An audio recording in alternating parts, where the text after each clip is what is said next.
Hello दोस्तों।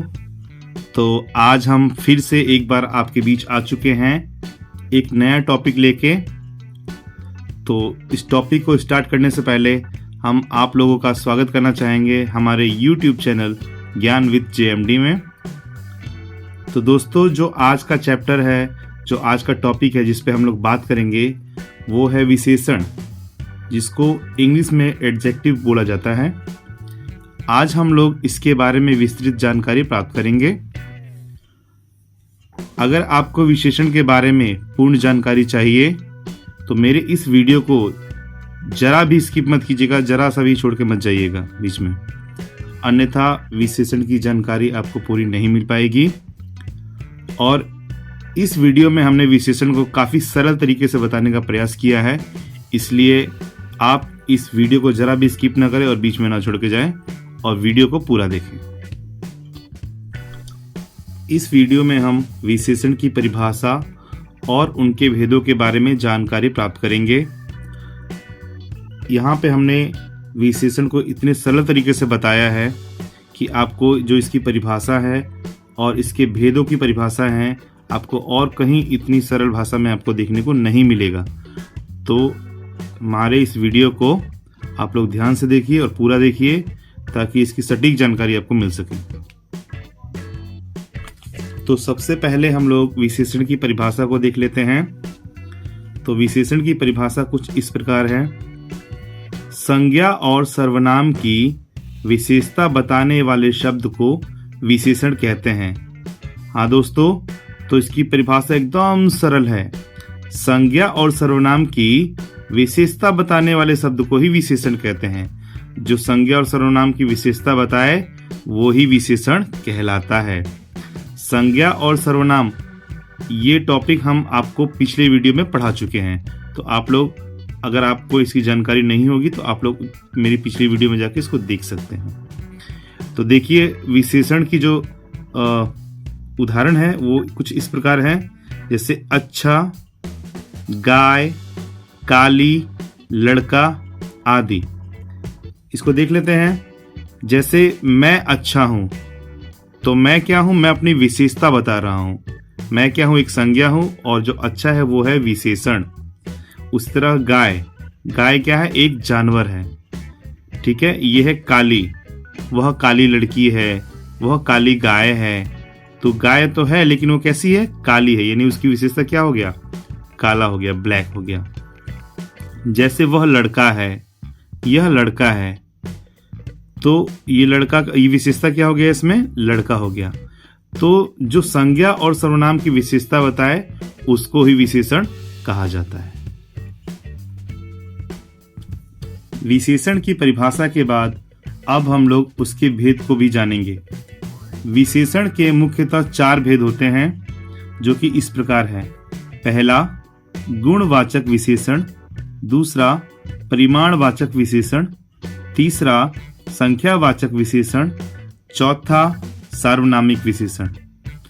दोस्तों, ये चारों जो हैं वो विशेषण के भेद हैं।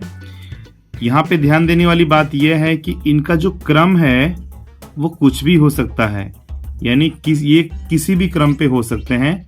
ये जो परिमाणवाचक है ये 1 पे भी हो सकता है या 3 पे भी हो सकता है। उसी प्रकार गुणवाचक विशेषण जो है, जरूरी नहीं कि वो 1 पे हो, वो 4 पे भी हो सकता है। अब हम लोग बारी बारी से इनके भेदों की परिभाषाओं को भी जानेंगे। विशेषण का जो पहला भेद है वह है गुणवाचक विशेषण। आइए इसकी परिभाषा देख लेते हैं हम लोग। संज्ञा और सर्वनाम के गुण को बताने वाले विशेषण को गुणवाचक विशेषण कहते हैं। जो संज्ञा और सर्वनाम के गुण को बताए उस विशेषण को गुणवाचक विशेषण कहते हैं। दोस्तों, जो यहाँ पे संज्ञा और सर्वनाम के गुण को बताता है वैसे विशेषण को गुणवाचक विशेषण कहते हैं। देख लेते हैं इसका उदाहरण। जैसे मोटा, हम लोग यहाँ पे कह सकते हैं कि यह लड़का मोटा है, यानी यह जो लड़का हो गया वो संज्ञा हो गया, सर्वनाम हो गया, और जो मोटा हो गया ये इसका गुण हो गया, यानी वो लड़का कैसा है, वो मोटा है, यानी ये गुणवाचक विशेषण होगा। उसी तरह से यह कलम छोटी है, यानी छोटा क्या हो गया, उसका गुण हो गया। वह लड़का काला है, काला क्या है, उसका गुण हो गया। गोरा, वह लड़का गोरा है या वह लड़की गोरी है, तो यहाँ पे गोरा क्या हो गया, उसका गुण है। तो जो गुण को दर्शाए, संज्ञा और सर्वनाम के जो गुण को दर्शाए, गुण को बताए, उसको गुणवाचक विशेषण कहते हैं। गुणवाचक विशेषण के बाद जो दूसरा विशेषण का भेद है वह है परिमाणवाचक विशेषण। आइए इसकी परिभाषा देख लेते हैं। जिस विशेषण से किसी वस्तु की नाप या तौल का बोध हो उसे परिमाणवाचक विशेषण कहते हैं। यानी वैसा विशेषण जिससे किसी वस्तु की नाप, माप या फिर तौल का बोध हो उसे परिमाणवाचक विशेषण कहते हैं। इसमें नापना या तौलना या मापना को हम लोग विशेष तवज्जो देंगे क्योंकि ये इसी के ऊपर निर्धारित है। देख लेते हैं इसमें, जैसे सब अनाज, थोड़ा घी, सारा दूध, यानी इन सब में परिमाण का बोध हो रहा है, इसलिए ये परिमाणवाचक विशेषण होगा।